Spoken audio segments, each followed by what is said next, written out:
So they've just assumed office, or will be assuming office on the 7th of January 2017. But within their ranks are young people who work for the party. But just like other young people also work for other political parties within the electioneering. But how does it feel? How is it for you as a young politician when your party, for example, wins power and you have to assume the reins of government when you haven't been in government before in person, not as a political party? Well, so we decided to premise our discussions on young people in politics. And well, Nana Boache is here. He's a member of the MPP and his communication team, and thanks for joining me. Oh, thank you. Okay. Okay. Well, more importantly, we know that you've been very instrumental, but also your kind or your folks who are young people in the MPP were very instrumental in the campaign. What really was the focus for the young people in the campaign? Did you have specific roles, or what really were your incentives also to be part of? Thank you very much, Walker. And then let me say a very good morning to your viewers, your cherished viewers as well. And it's been a long time. You're looking good. But I watch you. I mean, you were phenomenal during your election headquarters Thank you. program. You're Thank phenomenal. You. Thank you. Yes, indeed, for the MPP, it is said, and I believe so, that the young people of Ghana won the elections for the MPP. That's the refrain I hear. Yes. Is it true? Oh, yes, it's true, because I am part of the National Youth Wing. I'm head of programs and events for the MPP. And Samuel Oku's focus was very clear-cut. Let's target the young people. So there were myriad of activities. Number one, I mean a particular novel issue cropped up during the elections. You realize that we had a number of groups, Young Professionals Network. Young ladies. We had the loyal ladies. Those who were cooking the wachi and all that. They were cooking the wachi, sharing. It was novel, sharing porridge, car wash. It was novel. It was very attractive, and it attracted. You put together those programs? Yes. It was under the auspices of Samuel Oku, the national youth leader. And then, the professionals who sometimes they really want to help. They want to be in active politics, but you need to create a platform for them. So what do? Especially the engineers, the lawyers, the administrators, the bankers, all of those we people, journalists can't join. We're supposed to be neutral. You're part. Some were even part. There are some journalists who obviously will show their colors. They were part. And you also have to create a platform for them. That is why we have the Young Professionals Network. So there are other platforms that we created, and that really helped a lot, especially for students those who passed out from the universities. We had a platform for them. They'll go back to the students and then speak to them. So for us, our strategies really worked. For instance, for the first time in MPP's campaign, we had what we call the Ghana Youth Rally. That is the MPP's National Youth Rally. And because we are not one in Abu Rasi, Bukwamankese, what we did was that we would take that rally there. So we went to Mori, and then we held that rally there. And what did you call it then? I remember it was on live TV. Yeah, it was live. Yeah, it was on live TV, and that we call it a youth rally. And we took. It was a national. We took Ghana to Mori, because we had all from Upper East, Upper West, Northern region, and the intention was. The intention was to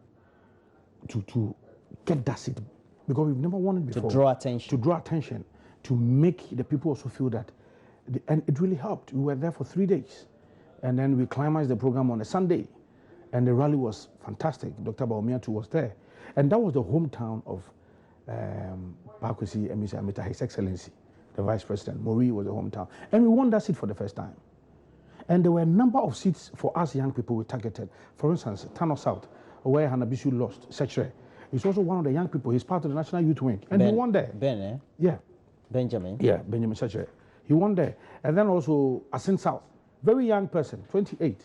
Yes. Yeah, Fojo. He's very active on very social active, media. Yeah. And we won there as well. Those, we targeted certain constituencies. So no wonder we won overwhelmingly, especially when it comes to the parliamentary successes.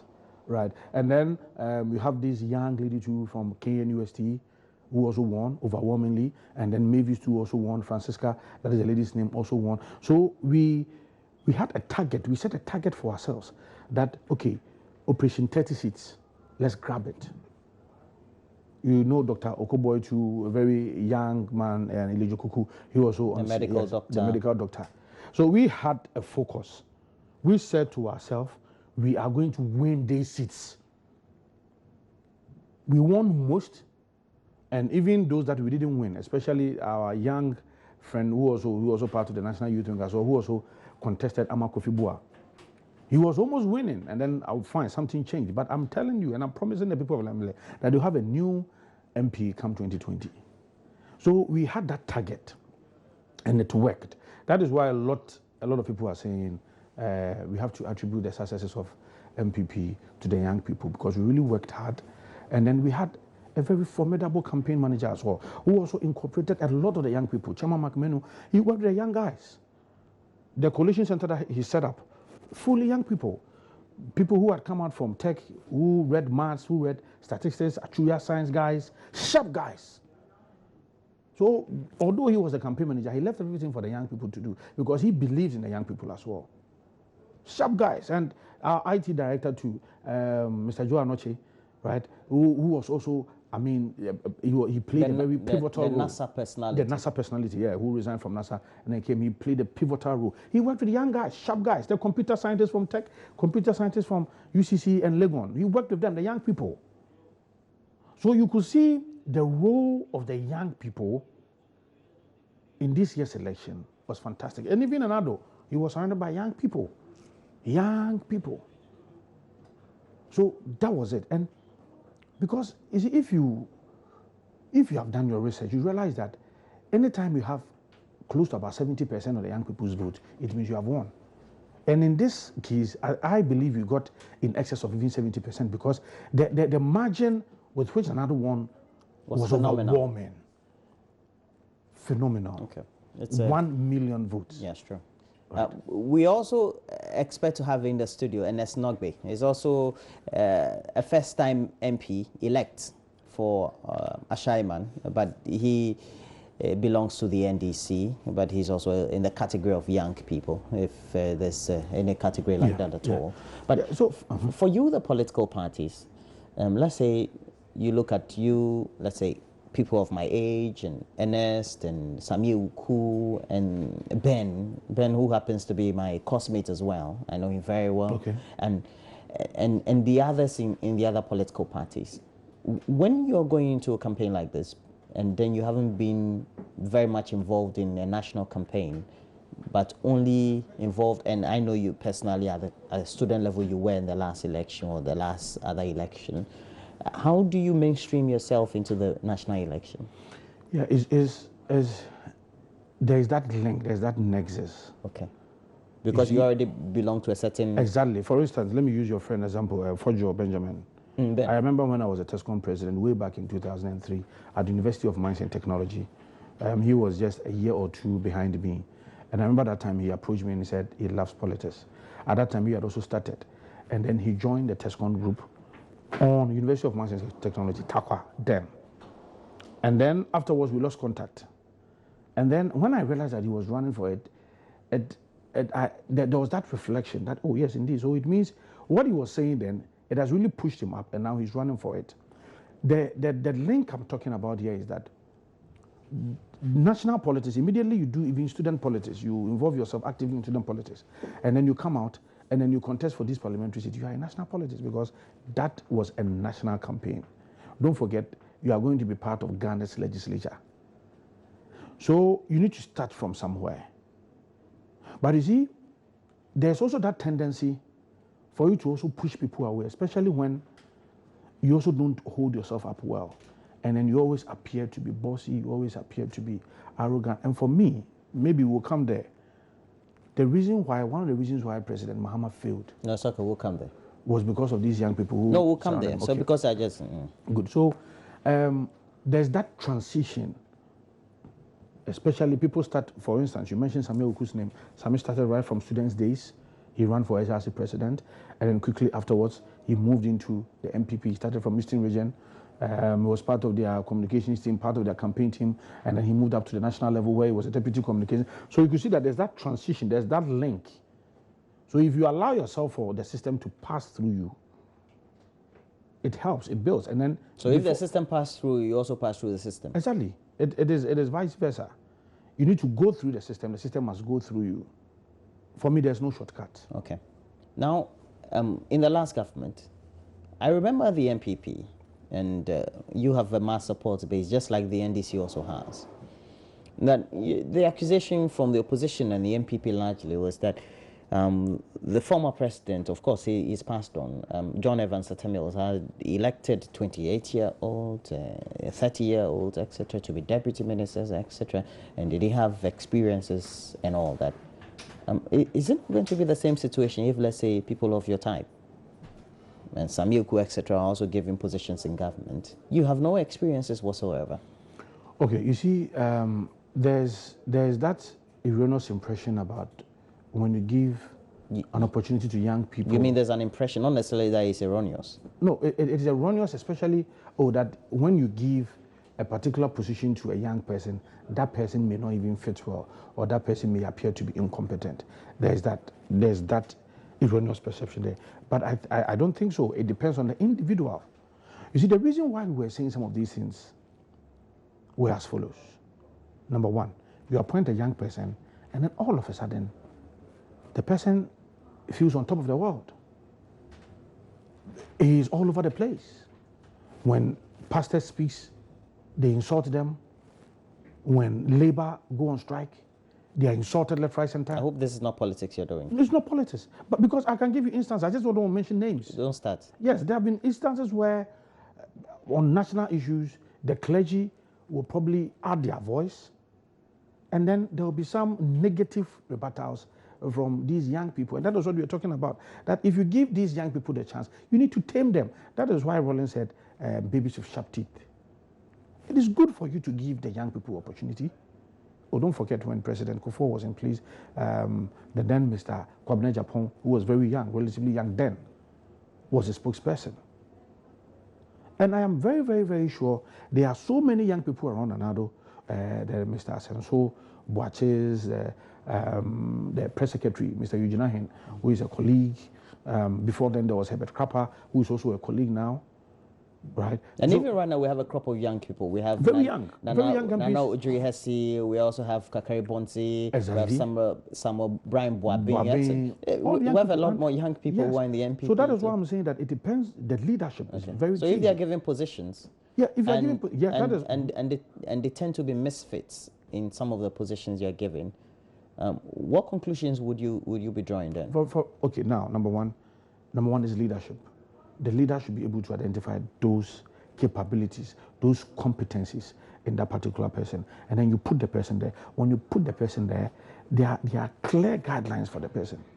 There are clear targets for the person, so that the person will not be wayward. It is very, very, very good to give young people the opportunity to serve. And I know for sure that Anado will give majority of the young people, especially in MPP, to serve. But when you say you are sure? Oh, I'm very sure. Nanado will give. Oh, I give the majority. More. Oh, not majority. Oh. I mean, certainly, there are some experienced hands. Let's say a chunk. Let's use a phrase. A chunk of. Yes, a chunk. Yes. I mean, compared to our last administration, the MPP's last administration, that is from 2001 to 2008, 9, right? Compared to that, you will see a lot more young faces. You are sure of that? Oh, I'm very sure. I'm very certain. Very, very, very, very, very certain of that. But the most important thing is that we have seen NDC and some of their young people. So we don't have to repeat such mistakes. So once at least you have formal education, once at least you have some, training one way or the other. For instance, your friend again, I'll use your friend again. Benjamin he has his own business, he's been running his business, he has almost about 4 or 5 businesses as young as he is. Right? Francisca. Dr. Otin, daughter, Angel Cream's daughter.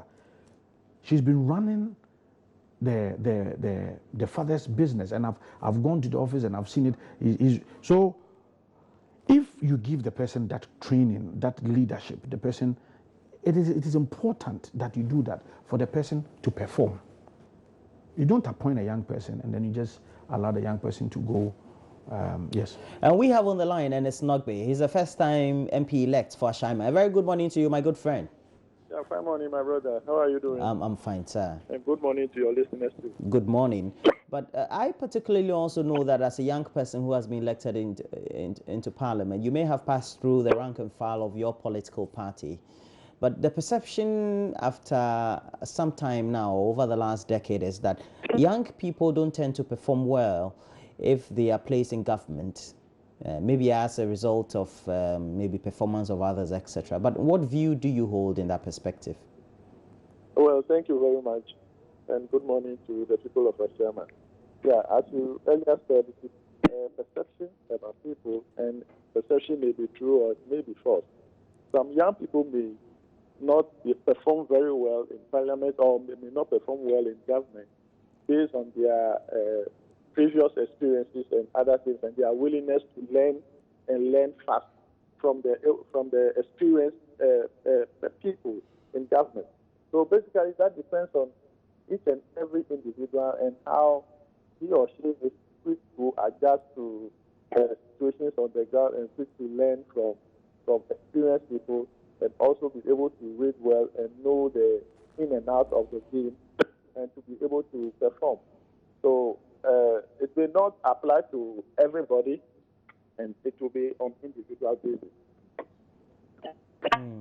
But sometimes we get reports or concerns being raised by various sections of the public that young people in government, if they are introduced the first time, tend to, over time, be very much not ready to handle fame, power, etc. And so become very petulant and perhaps some level of incompetency in government.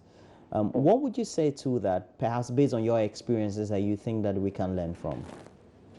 Yeah, basically what happens is if a young person, you must always prepare yourself before you take up the challenge, and you must also make sure you are very ready for the task ahead.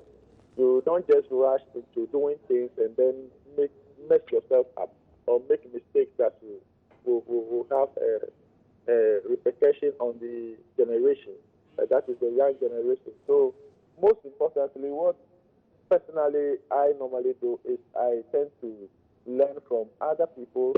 The exuberance as a youth, definitely you may have that kind of exuberance, but you have to comfort yourself and calm down to be able to learn from the experienced people and be able to know the nitty-gritties of what you are about to do. You humble yourself, you learn from everybody so that you can act. And you see, when you talk of maybe governance or maybe relationship with people, it is the grassroots that matters in this political game. So you must also relate yourself to the grassroots of people, take advice from elders, take advice from the very people that you came out from to become such a leader. If you listen to them and listen to the ground and also listen to what is happening around your environment, you'll be able to perform. And if you don't carry yourself to that high esteem as if you are lording over the people, then you perform creditably when given a particular task. Well, I get your point there, but how do you resist? And I'll come back to you, Ernest. How do you resist, Nana, if a 28-year-old is given a position, let's say to head a state entity or become a deputy minister? How do you resist that, even though you know you haven't gone through the drill? Because you may have just finished uni, done your service, served the party in some areas. You're asked to become a deputy minister. Oh, okay. You see, that is why I gave you this example. But you don't forget, President Kufuor was the youngest minister appointed in Abuja's time. Yeah, I think it was around 24, 25 there. We actually have other examples in other democracies as well. Oh, yes, other examples, yes. And especially, I also mentioned to you that my own friend, Fojo, he started running his own business, and not just any small business, big businesses, executing huge contracts. As at the time that he was around 26, 27 years old, right? So certainly before you appoint such a person, you don't appoint a novice, just a total novice, somebody who doesn't know anything at all. Then probably the best thing as a leader for you to do is to start to groom the person. You can just put the person somewhere, especially maybe if the person is an MP. I mean, some of these committee works may just, train the person a bit, will let the person know the system.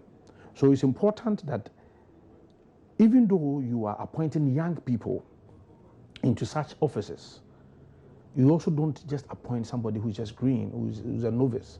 He doesn't know anything at all, right? So clearly, I told you, even for Francisca, who is probably the youngest MP now, MP elect. You will now. appoint her? I don't know. Okay. I don't know, but I'm only saying that I know for sure that he has worked with his father, and his father has, I mean, a huge company. A thriving right? business. Yes, thriving, yes, business. And he's been working with the father all this while. He's been managing a sector of the business. So even for her, I can confirm that at least she has some managerial skills, and practically she's been put, she's gone through that as well. So indeed, although it is interesting, and it is refreshing to invite young people, you don't also just appoint a novice, just somebody who doesn't know anything at all. Ernest, let me have your last word on this.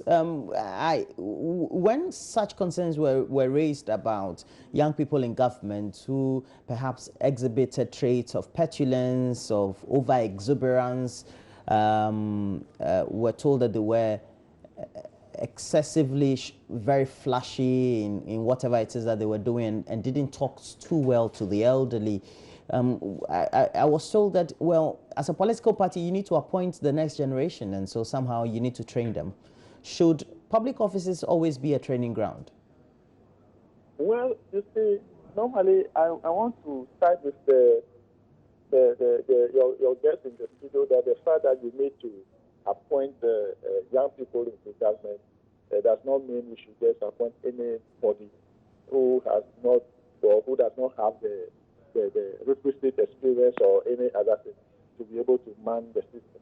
The fact remains that we are all young, and we still need experiences, and at what point in time do we get the experience? For instance, you are going to apply for a job and you say 10 years experience or 5 years experience. Who is to prepare the person for you to come and employ? So what basically I would want us to do is that when you employ or when you appoint a young person into government, you have to give that person some kind of training before even the person, before handing over the appointment letter or whatever, giving the person their job. Training is so much important in every sphere of life. So whether young or old, if you don't have the experience on that particular job, you must be trained, you must be given orientation before you take up the challenge. You understand me? All right. So I think basically it is very important we appoint young people into government, but the fact still remains that we must look at it in a very holistic manner, so that even if you are appointing a young person, there must be an elderly person from whom that person can learn from. All right.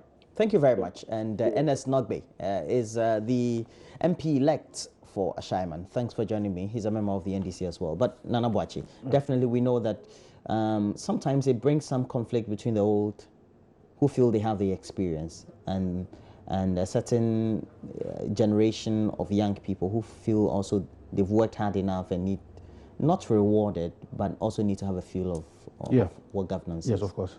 Oh, yes, Walker, you see, there should be that blend. So definitely there will be that because blend. certainly the young people will take over from the old, the old folks at some point, certainly.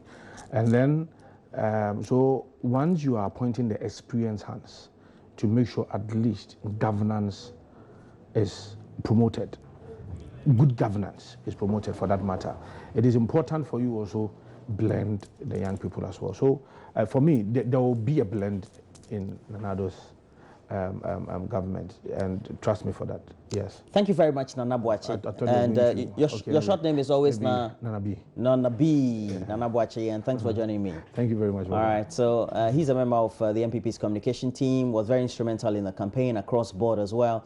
But that's why we call it a morning on our show. We hope that you've enjoyed it and you'll get interactive throughout the rest of the day on other programming on the channel, through our Facebook page, News on TV, where we've been streaming live, and through our number 0560-800,000 on our WhatsApp platform. We have to say bye-bye to you, but please join us same time tomorrow. We'll have some great times. Bye.